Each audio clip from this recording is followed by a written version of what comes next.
Salam sejahtera, saudara-saudara yang kekasih di dalam nama Tuhan Yesus Kristus. Kembali kita bertemu dalam program Dimensi Iman Kristiani. Menggali kebenaran, mendalami secara utuh, berpikir komprehensif itu akan menjadi cara kita untuk terus menjelajah di dalam pertolongan, pimpinan, Roh Tuhan, sumber hikmat itu. Sebelum kita lanjut dalam pemikiran kita tentang bagaimana persahabatan mewarnai sebuah kesembuhan, kita lebih dulu berdoa, saudara yang kekasih. Kami bersyukur, kami berterima kasih ya Tuhan untuk cinta kasih Tuhan dalam hidup kami. Syukur terima kasih untuk tiap kesempatan boleh melayani. Berkati sertai kami Bapa di dalam apa yang kami kerjakan, supaya sungguh semuanya boleh menjadi dupa yang harum untuk puji hormat bagi nama Tuhan. Demi Yesus Kristus Tuhan yang hidup, kami berdoa bersyukur. Mohon pimpinan Tuhan sepanjang perenungan firman. Amin. Saudara-saudara yang kekasih, kita akan membuka Alkitab kita dari Markus. Markus pasal 2, 1 sampai 12. Markus pasal 2, 1 sampai 12, demikian firman Tuhan. Kemudian sesudah lewat beberapa hari, waktu Yesus datang lagi ke Kapernaum, tersiarlah kabar bahwa ia ada di rumah. Maka datanglah orang-orang berkerumun sehingga tidak ada lagi tempat, bahkan di muka pintu pun tidak. Sementara ia memberitakan firman kepada mereka, ada orang-orang datang membawa kepadanya seorang lumpuh digotong oleh 4 orang. Tetapi mereka tidak dapat membawanya kepadanya karena orang banyak itu. Lalu mereka membuka atap yang di atasnya. Sesudah terbuka, mereka menurunkan tilam. Tempat orang lumpuh itu terbaring. Ketika Yesus melihat iman mereka, berkatalah ia kepada orang lumpuh itu, "Hai anakku, dosamu sudah diampuni." Tetapi di situ ada juga duduk beberapa ahli Taurat. Mereka berpikir dalam hatinya, "Mengapa orang ini berkata begitu? Ia menghujat Allah. Siapakah yang dapat mengampuni dosa selain daripada Allah sendiri?" Tetapi Yesus segera mengetahui dalam hatinya bahwa mereka berpikir demikian. Lalu ia berkata kepada mereka, "Mengapa kamu berpikir begitu dalam hatimu?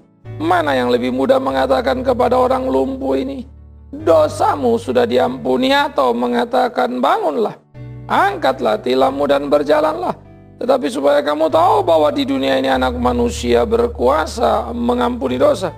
Berkatalah ia kepada orang lumpuh itu, 'Kepadamu kukatakan, bangunlah, angkatlah tempat tidurmu, dan pulanglah ke rumahmu.' Dan orang itu pun bangun, segera mengangkat tempat tidurnya, dan pergi keluar di hadapan orang-orang itu. Sehingga mereka takjub lalu memuliakan Allah, katanya, 'Yang begini belum pernah kita lihat.'"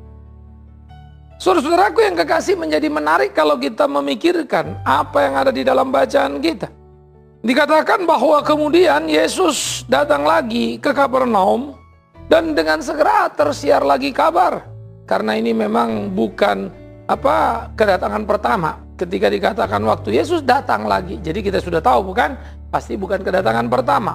Artinya sudah juga tersiar kabar di Kapernaum untuk apa yang pernah dikerjakannya. Dan banyaknya juga orang-orang yang disembuhkan. Karena itu, ketika dia kembali lagi ke Kapernaum untuk datang, maka bersebarlah seluruh berita.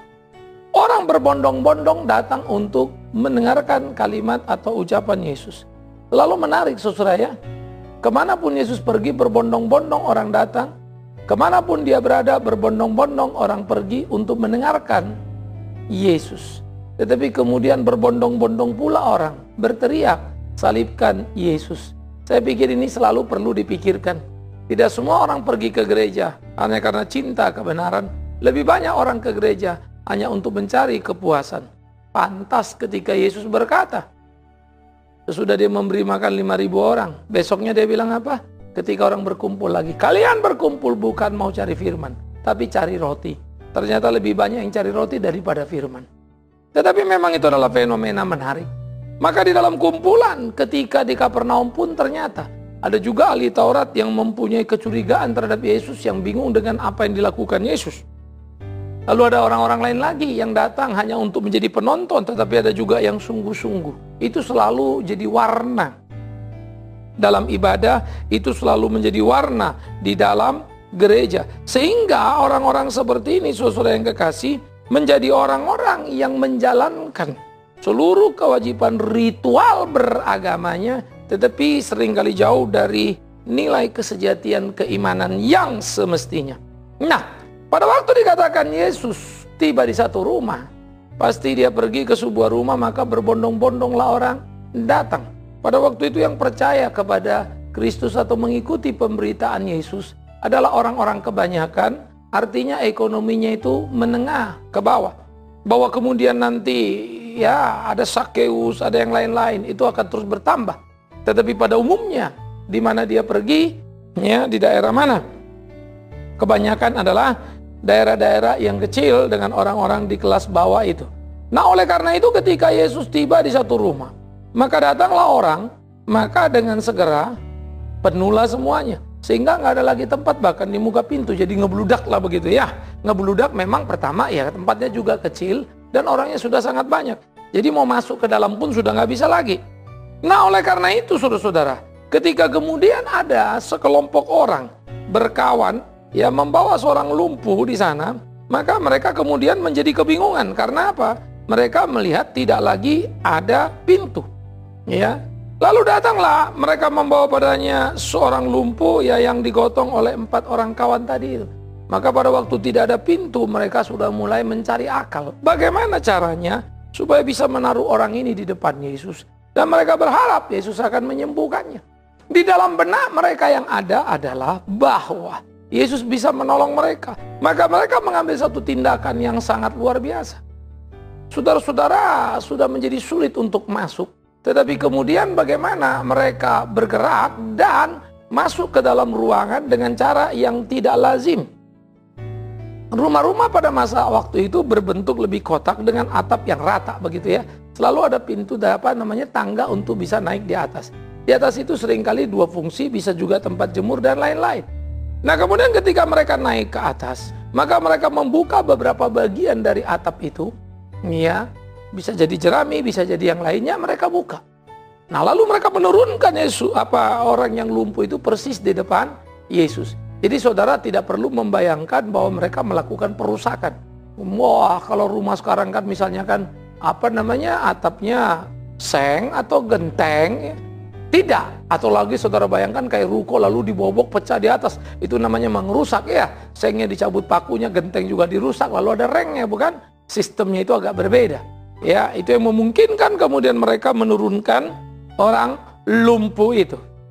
Nah, pada waktu orang lumpuh itu diturunkan dari atas atap, ingat, jangan membayangkan atap itu rumah di Indonesia. Ya, tetapi rumah di sana bersifat pada umumnya berbentuk kotak dan atap itu kebanyakan datar, ya, atau rata, sehingga kemudian mudah untuk diangkat lalu diturunkan dan mengambil posisi pun menjadi lebih mudah karena bukan membentuk kuda-kuda begitu ya. Nah, pada waktu diturunkan ya, lalu orang lumpuh itu di situ, kerjasama dari 4 kawan-kawan ini memang sangat mengagumkan, saudara.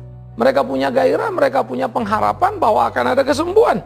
Nah, ini menjadi menarik ketika kemudian mereka mempunyai semangat yang tinggi membawa rekannya untuk bertemu dengan Tuhan Yesus Kristus. 4 orang ini masing-masing kiri kanan depan belakang tentunya menurunkan bersama-sama ya orang yang lumpuh. Orang yang lumpuh tentu tidak bisa berjalan, dan orang tidak bisa berjalan membutuhkan orang lain untuk bergerak. Dan kawan-kawan ini rela untuk mengambil bagian yang luar biasa. Bahkan kemudian ketika harus mereka naik ke atas rumah untuk menurunkan, itu energi yang luar biasa. Tetapi bukan saja soal energi untuk mengangkat orang yang lumpuh tadi, tetapi bagaimana kemudian mereka menginvestasi waktu untuk melakukan sebuah teamwork yang sangat menyenangkan, sebuah kepedulian yang sangat mengagumkan, sebuah usaha yang menimbulkan rasa haru pada hati. Itulah persahabatan yang sejati, saudara-saudaraku. Sehingga teman ataupun saudaranya ataupun siapa itu yang sakit dan mereka bawa, maka mereka telah menunjukkan, mempertontonkan sebuah kerjasama yang luar biasa. Yang sakit perlu bantuan yang sehat menolong yang sakit. Maka, apa yang kemudian mereka kerjakan menjadi sangat menarik. Sesudah diturunkan, Yesus melihat iman mereka, berkatalah ia kepada orang lumpuh itu. Perhatikan. Sesudah diturunkan, Yesus melihat iman mereka. Apa yang dilihat dari iman? Apa maksudnya iman itu? Pertama, waktu orang ini sakit, ada 4 orang membawa. Capek dong, repot. Belum tentu sembuh kan?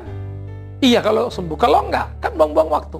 Tapi ketika mereka jalan dan percaya, nah disitulah dikatakan, itu yang mendorong mereka bergerak iman karena mempunyai percaya, pengharapan kepada apa yang akan kelak mereka dapatkan.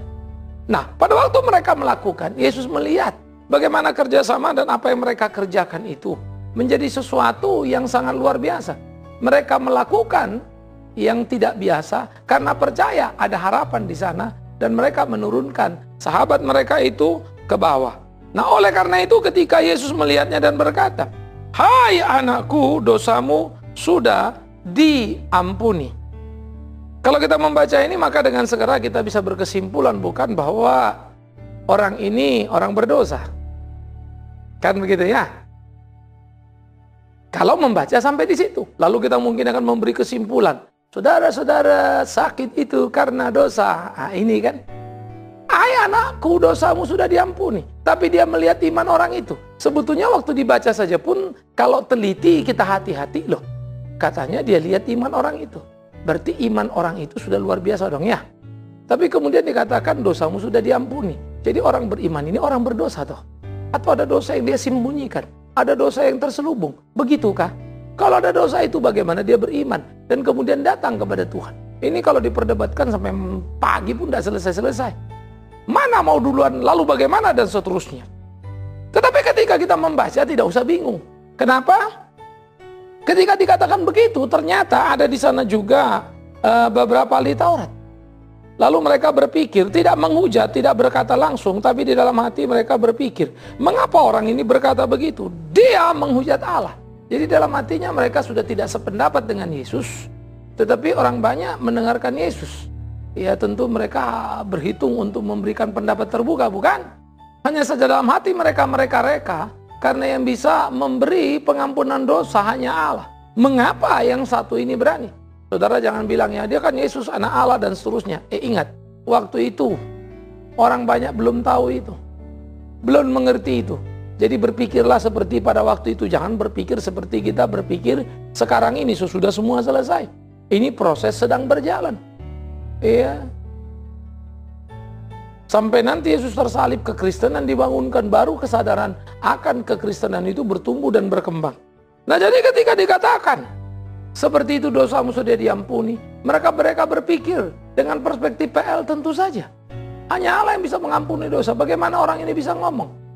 Itu sebab kalau umat punya dosa dibawa ke dalam bait Allah, lalu umat tidak bisa masuk ruang kudus, apalagi ruang maha kudus.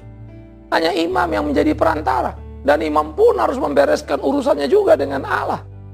Bagaimana orang ini bisa berkata, dosamu sudah diampuni? Imam tidak pernah mengatakan dosamu sudah diampuni. Imam memohon pengampunan itu atas nama umat yang datang dalam pengakuan dan memberikan korban yang dibawa.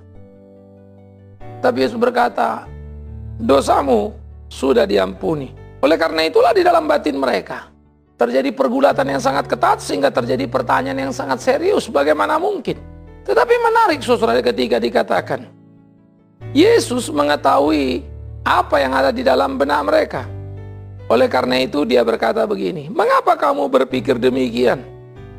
Mengapa kamu berpikir dalam hatimu tentang pengampunan dosa itu? Menarik. Ia tahu isi hati ahli-ahli Taurat dan dia berbicara. Saya kira ahli-ahli Taurat itu pun akan terkejut, bukan? Bagaimana mungkin dia tahu apa yang ada di dalam hati kita? Nah itu akan menjadi satu shock terapi, membuat si ahli Taurat sadar betapa Yesus mengetahui bukan apa saja terucap dengan mulut, tetapi apa yang ada di dalam hati. Sekaligus mengingatkan kepada para ahli Taurat bahwa yang berbicara kepada mereka bukan orang yang sembarangan, tetapi orang yang bisa membaca dan mengerti apa yang ada di benak tiap orang. Yesus bukan tukang baca pikiran seperti kebanyakan orang-orang masa kini. Beda ya. Dia mengetahui, dia tidak perlu membaca itu. Dia mengetahui karena dia menguasai. Nah, oleh karena itu, ketika kemudian ia mengatakan kepada mereka kalimat yang luar biasa. Ya, manakah lebih mudah mengatakan kepada orang lumpuh ini, dosamu sudah diampuni, atau mengatakan bangunlah, angkatlah tilammu dan berjalanlah. Jadi saudara-saudara, ternyata apakah mengatakan dosamu sudah diampuni atau berkata bangunlah, angkatlah tilammu sama mudahnya dengan sama mudahnya oleh Tuhan Yesus. Lah kalau begitu berarti dosamu sudah diampuni tidak dengan segera berkorelasi kepada bahwa orang itu lumpuh karena berdosa. Enggak. Karena dia bilang aku pun bisa berkata kepadanya bangun dan berjalanlah. Jadi nggak usah diomongin dosamu sudah diampuni. Kan begitu. Aku bisa berkata bangun, angkat tilammu. Lalu kalau begitu, mengapa ia berkata dosamu sudah diampuni? Yesus memberikan alasannya. Ini yang menarik. Nah, inilah baca Alkitab. Maka dikatakan alasannya di situ adalah apa? Supaya kamu tahu bahwa di dunia ini anak manusia berkuasa mengampuni dosa. Iya kan? Bahwa dia berkuasa mengampuni dosa. Supaya kamu tahu ternyata memang dia sudah memperhitungkan apa yang akan dilakukannya. Supaya orang di situ juga tahu, termasuk ahli Taurat itu, bahwa anak manusia dalam hal ini Yesus Kristus berhak mengampuni dosa karena memang dialah penebus dosa. Jadi pada waktu dia mengatakan kepada anak itu, dosamu sudah diampuni, bukan berarti bahwa dia lumpuh karena dosa. Karena toh Yesus bisa mengganti kalimat itu, bangun dan berjalanlah. Dan memang itulah yang kemudian dikatakannya. Maka dikatakannya apa? Kepada orang lumpuh itu, kukatakan kepadamu, bangunlah, angkatlah tempat tidurmu, dan pulanglah ke rumahmu. Orang itu bangun dan mengangkat tempat tidurnya. Perhatikan. Jadi ternyata kesembuhan bukan waktu Yesus bilang dosamu sudah diampuni langsung jalan. Enggak. Bangunlah, angkat tilammu, pulanglah ke rumahmu. Maka pulanglah dia. Sembuhlah dia. Jadi jangan membaca ini lalu bilang, tuh lihat kan, dia itu sakit saudara karena dosa. Baca Alkitabnya baik-baik sampai selesai. Itu sebab menyimpulkan sesuatu, satu perikop dibaca. Jangan sepotong-sepotong. Itu yang bikin kacau balau semuanya. Nah, jadi apa yang dikatakan di sini menjadi sangat menarik. Ternyata Yesus mengatakan itu hanya supaya orang lain tahu. Dia memproklamasikan dirinya sebagai sang penebus dosa itu. Jadi itu bukan berbicara personal kepada orang yang lumpuh itu, bahwa dia lumpuh karena dosanya. Bukan. Itu pembicaraan yang sangat general. Bukan hanya orang lumpuh itu, orang yang sehat-sehat di situ pun pendosa itu semua. Kalau betul karena dosa orang itu lumpuh, apa kemudian orang yang tidak lumpuh adalah orang-orang suci? Kan jelas tidak, bukan? Semua juga pendosa. Banyak yang lebih jahat dari orang lumpuh itu. Ya, yang hidupnya sehat segar. Mungkin sedang melakukan perampokan, pembunuhan, pencurian dan segala macam. Dan sehat. Perhatikan itu. Dan sehat. Padahal pendosa jelas. Jadi jangan bilang karena dosa orang itu lumpuh. Salah. Tuhan mengatakan aku mengampuni dosamu bersifat general. Menjadi statement yang penting kepada semua orang. Yesus Kristus yang memproklamasikan dialah sang pengampun dosa itu. Dia bisa mengampuni dosa setiap orang. Jadi saudara-saudara yang dikasihi oleh Tuhan Yesus Kristus, seharusnya inilah yang kita tumbuh kembangkan dalam kehidupan kita. Bahwa dia bisa mengampuni dosa pada tiap orang. Bahwa dia bisa menyembuhkan orang sakit dalam kerelaan kehendaknya. Kapan dia mau. Tapi bukan karena kita yang mengaturnya. Dia mengapresiasi kerjasama orang-orang itu. Persahabatan itu yang membawa kesembuhan. Sangat menyenangkan. Ya, ini menggembirakan. Tetapi jangan bilang kesembuhan itu karena mereka kerjasama. Lah besok kita sama-sama kerjasama. Kita gotong orang sakit lalu kita berdoa supaya langsung sembuh. Hanya karena kita mengikuti langkah 4 orang itu. Salah besar. Ingat, tidak ada kesembuhan boleh dibuat menjadi sebuah metode. Tidak ada sebuah cara kesembuhan itu menjadi cara yang kemudian di copy paste lalu dilakukan. Dan berharap mendapat kesembuhan. No!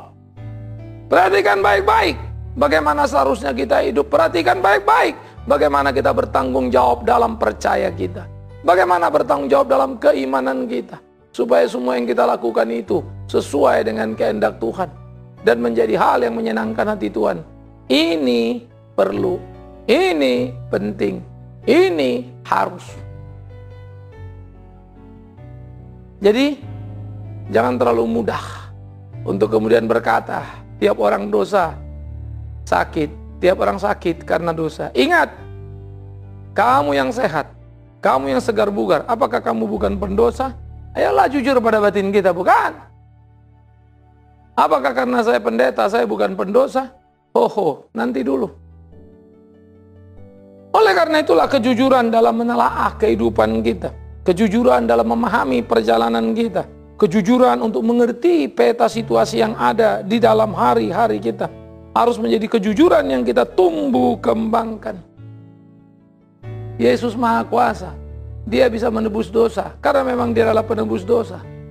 Yesus Maha Kuasa, Dia bisa menyembuhkan sakit penyakit karena memang Ia berkuasa di sana. Saudara-saudara, ini menjadi luar biasa. Ya, seringkali kan kita bilang Yesus sudah mati, bilur-bilurnya sudah menyembuhkan kita. Jadi orang sakit itu percayalah akan sembuh oleh bilur-bilur Yesus. Lah kalau orang lumpuh ini sembuh, Yesusnya belum mati kok. Bilurnya itu belum tumpah kok. Apakah kemudian tidak ada kesembuhan sebelum itu? Nah itu makanya harus hati-hati. Jangan menaruh satu ayat mencomot sebegitu saja. Sebelum Yesus disalib, ini peristiwa sebelum Dia disalib. Sebelum bilur-bilurnya itu yang disebut menyembuhkan itu ada di atas kayu salib sana. Jauh sebelum itu sudah banyak kesembuhan. Nah jadi saudara-saudara yang kekasih ya, ketika mengerti Alkitab, yuk kita ngerti baik-baik. Apa sih yang dimaksud bilurnya menyembuhkan kita di atas kayu salib? Perilaku kita itu loh, penyakit-penyakit kita karena keberdosaan itu. Penyakit melawan Allah, penyakit membenarkan diri. Itu penyakit paling parah dari manusia. Ya, maka penyembuhan oleh bilur-bilur sangat mengacu pada quality of human itu. Quality perilaku akibat dosa yang sangat mengerikan itu. Kita ini sakit jiwa dalam tanda petik. Karena kita membunuh orang tanpa rasa salah, menghabisi orang. Selalu merasa paling benar, paling hebat pada diri kita. Nah itu yang disembuhkan. Sehingga orang tidak lagi hanya mencintai diri, tetapi bisa mencintai sesamanya. Tidak menuhankan diri tapi bertuhan kepada yang esa itu, Tuhan yang hidup. Allah yang yang mulia itu. Nah jadi kita kembali lagi, orang lumpuh itu disembuhkan, puji Tuhan. Karena dosa, tidak ada korelasi langsung. Tapi kan Tuhan bilang dosamu sudah diampuni. Dia tidak langsung berjalan karena itu. Dia berjalan karena Tuhan bilang bangun dan berjalanlah. Kalau gitu ngapain Tuhan ngomong dosamu sudah diampuni? Karena Dia mau memberitahu semua orang di situ. Dia berkuasa mengampuni dosa. Sederhana toh? Maka mengertilah dengan tepat, mengertilah dengan pas, dan nikmatilah kebenaran itu. Hiduplah dalam keutuhan supaya tidak menjadi salah, saudara-saudaraku. Puji Tuhan. Persahabatan yang mengagumkan. Lepas dari soal kesembuhan itu. Lepas dari soal si lumpuh berjalan, penting untuk memikirkan betapa tindakan mereka adalah tindakan yang seharusnya menginspirasi kita. Bagaimana kebersamaan, bagaimana persahabatan dibangun, dan bagaimana saudara-saudara yang sakit akan mendapatkan kekuatan ekstra karena penghiburan yang terhibur. Mengingat ada sahabat yang memperhatikan, mengingat ada sahabat yang memperjuangkan, mengingat ada sahabat yang memperdulikan supaya ia bisa menjalankan apa yang semestinya. Alangkah amat sangat indahnya. Inilah seharusnya kehidupan keimanan orang-orang percaya. Bagaimana itu ditumbuh kembangkan. Nah jadi saudara-saudaraku yang kekasih, saya akan terus mengingatkan kita. Kalau kau sakit apapun sakitmu, bukan itu yang terlalu persoalan. Tapi hubunganmu dengan Tuhan. Kalau engkau mengerti kehendak Tuhan, engkau beriman kepada Tuhan, maka sakit pun tak masalah. Sembuh pun soal biasa. Semua Tuhan bisa akan kerjakan. Lihatlah orang Yahudi itu. Lihatlah ahli Taurat itu. Tidak lumpuh dia. Tidak sakit dia. Tapi jiwanya sakit, yes. Karena ketika Yesus berkata, supaya kau tahu aku bisa mengampuni dosa. Karena dalam hati mereka berkata, Yesus menghujat Allah karena mau mengampuni dosa. Perhatikan, siapa yang sakit parah? Ahli Taurat itu lebih sakit parah bukan? Daripada si lumpuh. Lumpuh cuma kaki kok. Kakinya tidak berfungsi. Tapi jiwanya berharap kepada Allah. Kakinya tidak berfungsi. Tapi imannya kepada kebenaran ajaib itu. Ahli Taurat. Sudah ahlinya Taurat. Kakinya berfungsi. Tapi heran. Imannya tidak mengarah ke situ. Malah ia mencurigai dan menjatuhkan vonis. Yesus menghujat Allah. Salah. Baca itu baik-baik semua. Jadi semua komponen, semua peristiwa, semua bagian tuh di zoom gitu ya. Zut. Kita perhatikan yang lumpuh. Tapi kalau saya, bukan soal lumpuh berjalan jadi penting. Ada peristiwa yang luar biasa di sana. Ada orang sakit lumpuh percaya pada Allah. Tapi ada orang sehat dan ahli Taurat, tapi tidak percaya pada Yesus. Dan menuduhnya menghujat Allah. Sementara yang orang-orang biasa yang lumpuh datang kepada Yesus memohon belas kasihan kesembuhan. Bacalah pesan itu. Jadi soal ingat tadi ya, soal sembuh lumpuh itu urusan kecil. Oleh karena itulah ketika itu terjadi, tercenganglah ahli Taurat itu. Dia harus membereskan pikirannya yang salah. Sementara orang-orang lain yang ada di situ, mereka takjub dan memuliakan Allah. Apa katanya? Yang begini belum pernah kita lihat. Gereja memang sudah terlalu lama hidup dalam kekalutan yang mengerikan. Yesus datang memberikan pencerahan. Semua orang senang, ada kesembuhan. Tapi tolong selalu ingat dan jangan pernah lupakan. Orang yang sama berteriak, salibkan dia, salibkan dia. Tinggal nunggu beberapa waktu lagi itu. Miris ya. Bacalah kebenaran holistik, bullet, komprehensif, benar, lengkap, jangan sepotong-sepotong. Saudara-saudaraku, si lumpuh sudah sembuh. Sahabat berbahagia, semua orang takjub. Tapi tahukah engkau yang paling penting dari semua? Mengenal Yesus Kristus Tuhan itu. Karena itu saya menangkap satu pesan yang menarik ketika dia mengatakan, ya, bahwa supaya kamu tahu, Anak Manusia bisa mengampuni dosa. Maka ahli Taurat yang di situ dan orang banyak yang di situ mendengar kalimat itu. Itu pesan penting, karena memang itulah akhirnya nanti puncak salib, pengampunan dosa. Semoga saudara bisa melihat itu, mengerti, menangkap, memahami, dan mengimani. Betapa jiwa kita, pengenalan akan kebenaran lebih penting dari semuanya. Amin. Kita berdoa. Terima kasih ya Tuhan untuk kebenaran firman. Ajar kami mengerti yang tertinggi, tak terjebak di bawah. Noumena, tak terjebak hanya pada sekedar fenomena. Jiwa bukan hanya sekedar fisik. Hidup kami memuliakan-Mu. Dalam nama Yesus, biarlah Tuhan menolong kami. Amin. Saudara, usai sudah pertemuan kita sampai di sini dalam dimensi iman Kristiani. Terus doakan pelayanan kita, dukung dalam doa supaya terus bergerak dan banyak jiwa boleh dimenangkan, Tuhan dipermuliakan. Selamat menikmati pelayanan Media Antioquia dalam program-programnya. Shalom.